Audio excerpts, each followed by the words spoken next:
এখন থেকে আপনার প্রিয় সিরিয়ালগুলো ফ্রিতে দেখুন এক্সক্লুসিভলি শুধুমাত্র সান নেক্সটে। এখনই অ্যাপ ডাউনলোড করুন। ওর বাবা যদি চাইতো তাহলে এতগুলো বছরে একবারও কি তার স্ত্রী তার সন্তানের প্রতি টান অনুভব করতো না? একবারও কি তাদের দেখতে ইচ্ছে করলো না? সেই মানুষটা তো কত দায়িত্ববান ছিল। তাহলে কেন সমস্ত দায়িত্ব থেকে মুক্তি নিল? কেন কেন কেন আমাদের সাথে সম্পর্ক রাখতে চাইলো না? কেন? মা, তুমিও কি বাকিদের মতন মনে করো যে বাবা আর বেঁচে নেই? না না না না, আমি বিশ্বাস করি তোর বাবা বেঁচে আছে। বিশ্বাস করি, সত্যিই বিশ্বাস করি।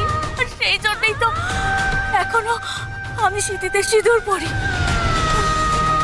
এই বিশ্বাসেই যে তোর বাবা বেঁচে আছে। শীতলা আছে আমাদের সাথে। কিন্তু একটা কথা আমি কিছুতেই বুঝতে পারছি না, এর সাথে তোর বিবাহের কি সম্পর্ক? তোর বাবা তো আর তোর বিবাহ দেওয়ার দায়িত্ব পালন করছে না, করতে তো হচ্ছে আমাকে। মা, বাবার উপরে অভিমান করে তুমি এইসব কথা বলছো না? আচ্ছা মা, এরকমও তো হতে পারে যে বাবা কোনো বিশেষ কারণে আমাদের সামনে আসতে পারছে না, বাধ্য হয়ে নিজেকে আত্মগোপন করে রেখেছেন। মা, বাবাকে খুঁজে পেলে আমরা সব সত্যিটা জানতে পারবো। বাবার উপরে এইভাবে অভিমান করে থেকো না মা। আচ্ছা ঠিক আছে, আম্মাকে একবার বাবাকে খুঁজে বের করে নিতে দাও, তারপর তুমি মন ভরে ঝগড়া করে নিও, কেমন? বেশ তো, খোঁজ না শীতলা, তোর বাবাকে নিশ্চয়ই খোঁজ, তবে একা নয়, ঘণ্টা কর্ণকে সঙ্গে নিয়ে। মোট কথা, এ বিয়ে হবে, আমি কথা দিয়েছি। আগে বিবাহ হবে, তারপর আর যা কিছু।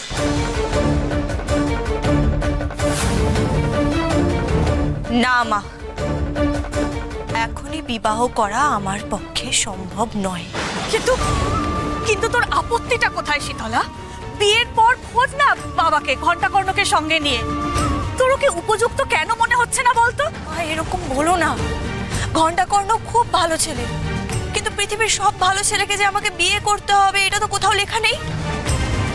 মা, আমরা খুব ভালো বন্ধু, অনুরোধ করছি আমাদের বন্ধুত্বটা বন্ধুত্বের মতনই থাকতে দাও।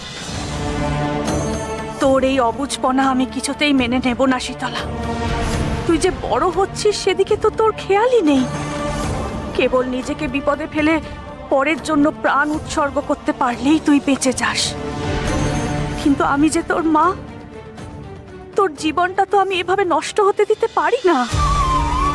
তুই ভুল করলে যে মা হিসেবে আমাকেই সেটা শুধরে দিতে হবে, সেটা যে মায়েরই কর্তব্য।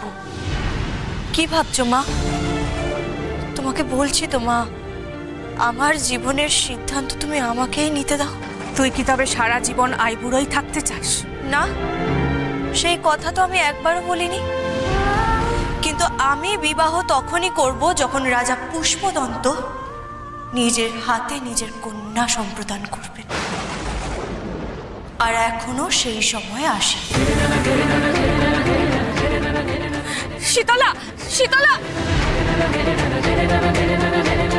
না শীতলা, তোর এই পাগলামোকে আমি প্রশ্রয় দেব না, কিছুতেই না। তুই আমাকে জোর করে ঘণ্টা কর্ণদের বাড়ি থেকে নিয়ে এলি বটে, কিন্তু আমি এক্ষুনি আবার ওদের বাড়িতে গিয়ে এই সম্বন্ধ পাকা করে আসছি, এক্ষুনি।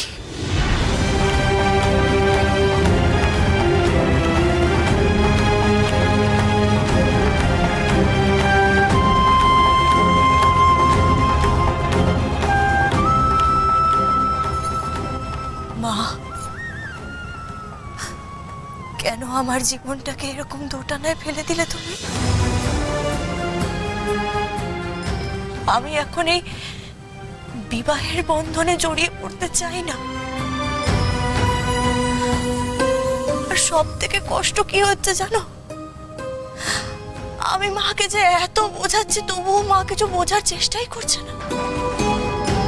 বিবাহ করে স্বামী সন্তান নিয়ে সুখী গৃহকোণ তৈরি করে আমি এখন থাকতে চাই না মা। বাবাকে খুঁজে না পাওয়ার কষ্ট, যন্ত্রণা প্রতি মুহূর্তে আমাকে কুড়ে কুড়ে খায় মা। আর ঘন্টা কর্ণ ও তো আমার বন্ধু,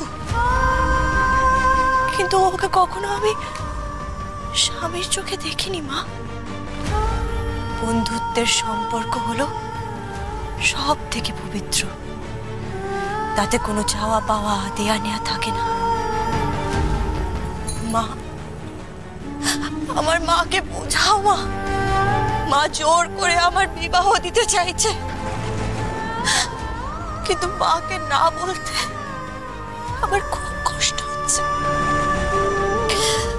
আবার তার কথাও আমি মেনে নিতে পারছি না। পথ দেখাও মা। আমার সব থেকে ভয় কি হচ্ছে জানো মা? এই জটিলতার মধ্যে, এই সব কিছুর মধ্যে যদি ঘন্টা কর্ণ আমাকে ভুল বোঝে। ওর তো মনে হতেই পারে যে আমি ওকে উপেক্ষা করছি।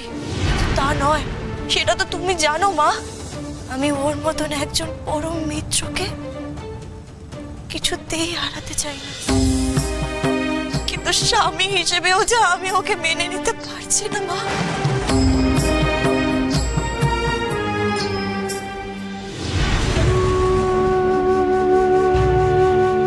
ঘন্টা কোনো তুমি যে কাজে মন থেকে সায় পাচ্ছ না সেই কাজ কেন করবে বলো তো শীতলা? আমার প্রিয় সখী শীতলা তো সেরকম মেয়ে নয়। আচ্ছা, তোমার মা আমাদের বিবাহের প্রস্তাব নিয়ে গেছে বলে কি আমাদের মধ্যে বন্ধুত্বটাই উবে গেছে? না না, আমাকে ভুল বুঝো না। বিবাহের জন্য তুমি খুবই সুপাত্র। যেই মেয়ে তোমাকে স্বামী হিসেবে পাবে তার জীবন সার্থক হবে। কিন্তু আমার সমস্যা হলো, আগে বাবাকে খুঁজে পেতে চাও, তাই তো? তোমার এখন মূল লক্ষ্য বিবাহ নয়, বাবাকে খোঁজা, তাই তো? আচ্ছা, আমি যদি এটুকুই না বুঝতে পারি তাহলে আমরা কিসের বন্ধু? আমি জানি ঘন্টা কর্ণ, তুমি আমার খুব ভালো বন্ধু। তোমার ওপর আমার জোর কাটে, তাই সেই জোরেই বলছি, তুমি এই বিবাহে রাজি হও না। দয়া করো আমার উপরে। ছি শীতলা, বন্ধুত্বের সম্পর্কে দয়া আসে না, তাতে বন্ধুত্বকেই ছোট করা হয়। দেখো, সত্যি কথা বলতে কি, আমার তোমাকে বিবাহ করতে কোনো আপত্তি নেই, কিন্তু তোমার অমতে তোমাকে বিবাহ করতে আমি চাই না। সেই বিবাহই আদর্শ যেখানে পাত্র এবং পাত্রীর দুজনেরই সম্মতি থাকে। আর আমার মনে হয় তুমি এই সিদ্ধান্ত নিয়ে বড্ড বেশি ভেবে ফেলেছ। আর দেখো, জটক তো ঈশ্বরের ঘরে তৈরি হয়, তাতে আমাদের কোনো হাত নেই। আর তিনি যদি আমাদের জুটি বানাতে চান তাহলে আমরা আটকানোর কে? আর তিনি না চাইলে আমরা শত চেষ্টা করলেও কোনোদিন জুটি হতে পারবো না। ছাড়ো এসব কথা, এবার চলো তো, শিগগির আমার সঙ্গে চলো। কিন্তু কোথায়? কোথায় আবার মানে? আরে, এইসব ভাবতে গিয়ে তুমি একেবারে ভুলে গেছো যে তোমার চিরতা আর কাল মেঘের সঞ্চয় একেবারে তলানিতে। অবশ্য মহারানী বোধ করি তোমার জন্মের সময় তোমার মুখে মধু ভেবে এক ফোঁটা চিরতার জলই ফেলে দিয়েছে।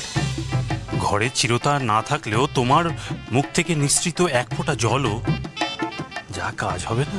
কে? আমি তেতো? আমার মুখ তেতো? তেতো কাকে বলে আমি দেখাচ্ছি এবার মজা। যাক, আমি তাহলে ঠিক সিদ্ধান্তই নিয়েছি। শীতলা এখনো ছোট, তাই নিজের মনের কথা নিজেই বুঝতে পারেনি। তবে আমি নিশ্চিত, ঘণ্টাকর্ণের সঙ্গে বিবাহ হলে আমার শীতলা খুব সুখী হবে। যাই, ঘণ্টাকর্ণের বাড়ি গিয়ে বিয়ের কথাটা পাকা করে আসি।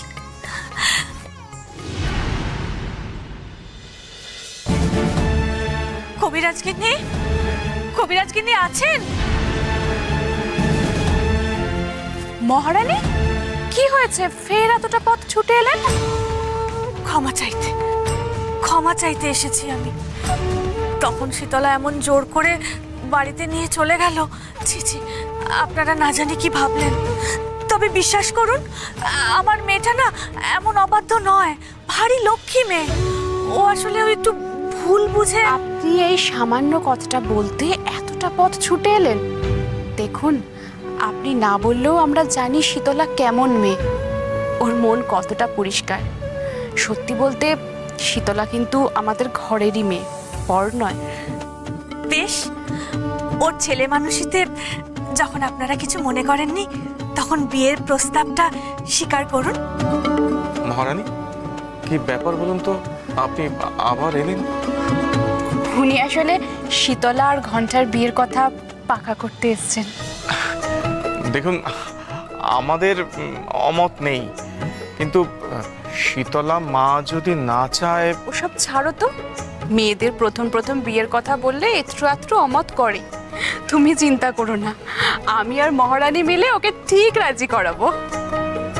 শীতলা বুঝদার মেয়ে, ও নিশ্চয়ই বুঝবে। ঠিক তাই, তাহলে আর দেরি করবেন না। শীতলা রাজি হলেই একটা ভালো দিন দেখে 4 হাত এক করে দেবো, কেমন? বেশ, তাই হবে। জয় শিব শম্ভু।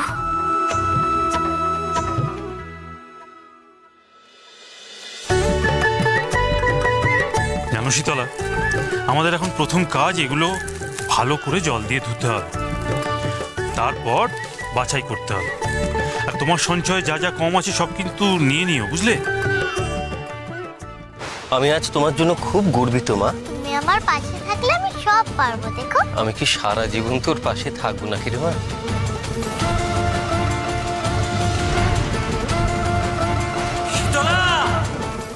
ও হ্যাঁ, আমি কিন্তু তোমাকে একটা বিশেষ আগাছা উপহার দেব।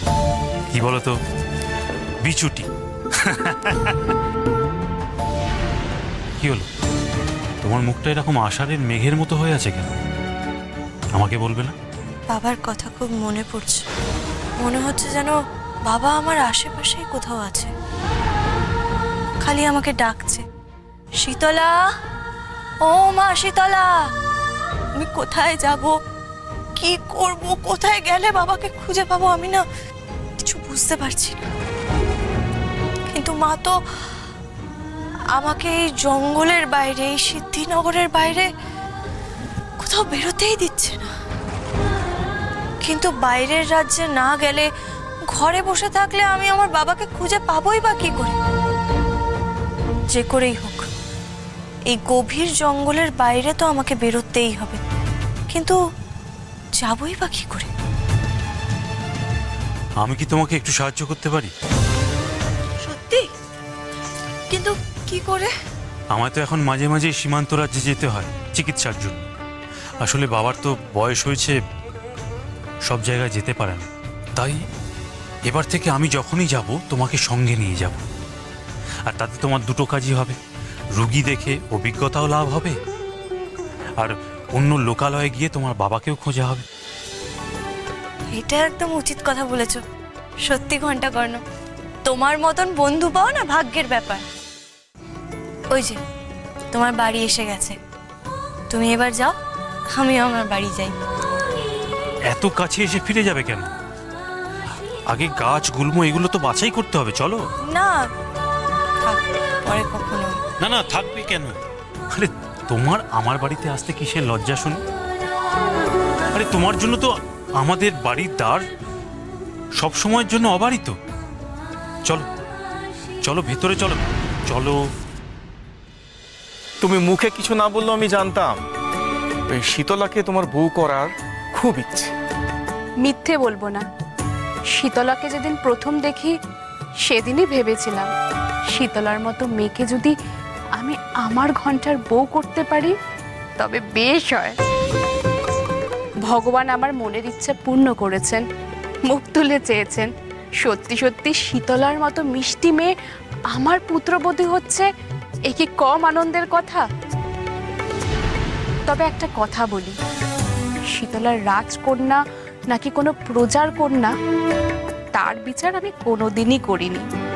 আমি তো শীতলার মতো সুশীলা সুন্দর মেয়েকেই চেয়েছিলাম। আপনি দেখবেন ঘন্টা শীতলার মতো মেয়েকে পেয়ে খুব সুখী হবে।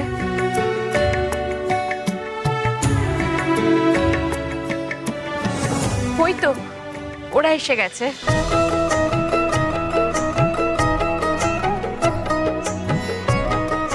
এসো মা, এসো।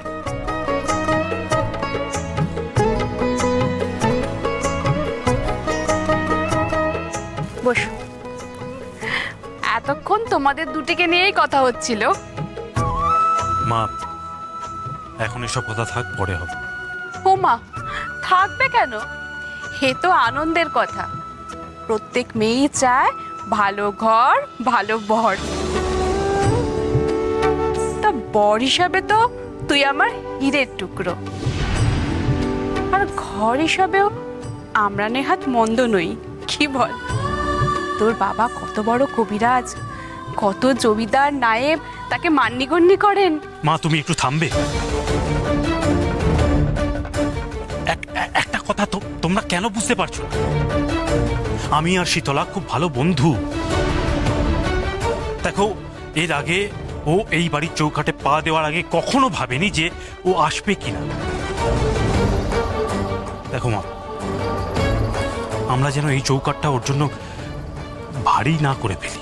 কিন্তু ঘন্টা, তোমাদের বিবাহ তো প্রায় একরকম স্থির হয়েই গেছে, নাকি এখনো কোনো প্রশ্ন আছে বা দ্বিধা আছে তোমাদের?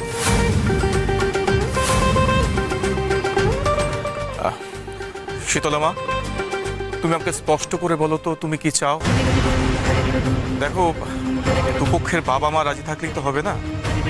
যারা বিবাহ করবে তাদের মতামত নেওয়া জরুরি, ঠিক একই রকম ভাবে।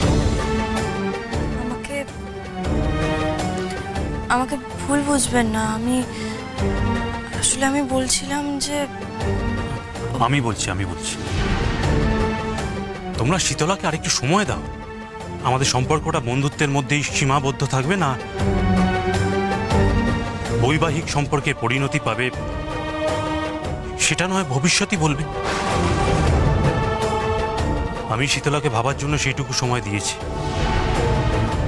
জোর করে শীতলার ওপর একটা সম্পর্কের বোঝা চাপিয়ে দিয়ে আমাদের বন্ধুত্বের সম্পর্কটা নষ্ট করতে চাই না।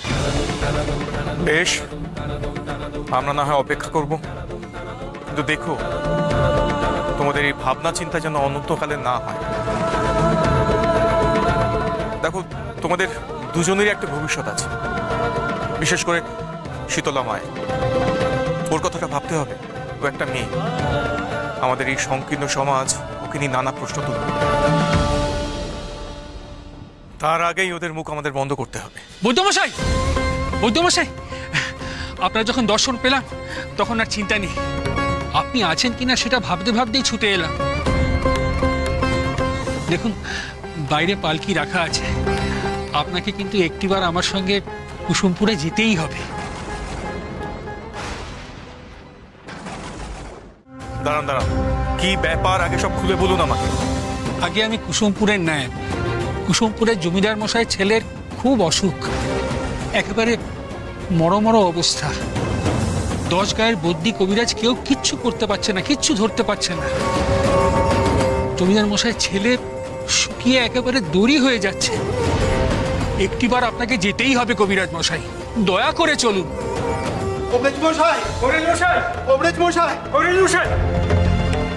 আমাদের সর্বনাশ হয়ে গেছে কবিরাজ মশাই। আমরা গঙ্গাকুটির গ্রামের লোক। আমাদের গ্রামের একটা কুয়োতে জল বিষাক্ত হয়ে গেছে, সেটা আমরা বুঝতে পারিনি। সেই জল খেয়ে বহু মানুষ অসুস্থ হয়ে পড়েছে। সর্বনাশ! কি বলছো কি? এ তো মহামারীর আগে ধারণ করবে। আপনি আমাদের সঙ্গে একটিবার চলুন, আমাদের বাঁচান কবিরাজ মশাই। দাঁড়াও, আমি বুঝতে পারছি তোমাদের সমস্যা, কিন্তু আমি একা মানুষ। উনি তোমাদের আগে এসেছেন আমাকে নিয়ে যাওয়ার জন্য। ওদিকে তোমাদের ওখানেও সবাই অসুস্থ, ওদিকে মেয়ে বাচ্চারাও আছে। আমি কি করি কিছু বুঝতে পারছি না। এই কুসুমপুর একদিকে আর গঙ্গাকুটির আর একদিকে। আমি কখন কোথায় কোন দিকে যাই আমি। আমার সঙ্গে কিন্তু যেতেই হবে কবিরাজ মশাই। আমি আগে এসেছি, আমার রুগীও মরো মরো। কিন্তু আমাদের তো একজন মরো নয়, অনেকজন। আপনি না গেলে একসাথে অনেক মানুষ মারা যাবে কবিরাজ মশাই। না না, আমি আগে এসেছি। আপনি আগে আমার রুগীকে দেখবেন, তারপর আপনি যেখানে খুশি যেতে পারেন। কিন্তু আমাদের মরো লোকজনের সংখ্যা অনেক। আপনি যদি আমাদের সঙ্গে না যান তাহলে অনেক মানুষ একসঙ্গে মারা পড়বে। না না, আমি আগে এসেছি। আমাদের রুগী দেখে তারপর আপনি যেখানে খুশি যাবেন কবিরাজ মশাই। কখনো না, আমাদের সমস্যাটা অনেক বড়। দাঁড়ান। তো আমি মহান ধর্ম সংকটে বললাম, এই দুজনের কথাই ন্যায়সঙ্গত, কিন্তু আমি বাবা, আমি কি এই সমস্যার সমাধান করতে পারি? কি বলছো বলো? আমি আর শীতলা যাই কুসুমপুরে, তুমি যাও গঙ্গা কুটিরে।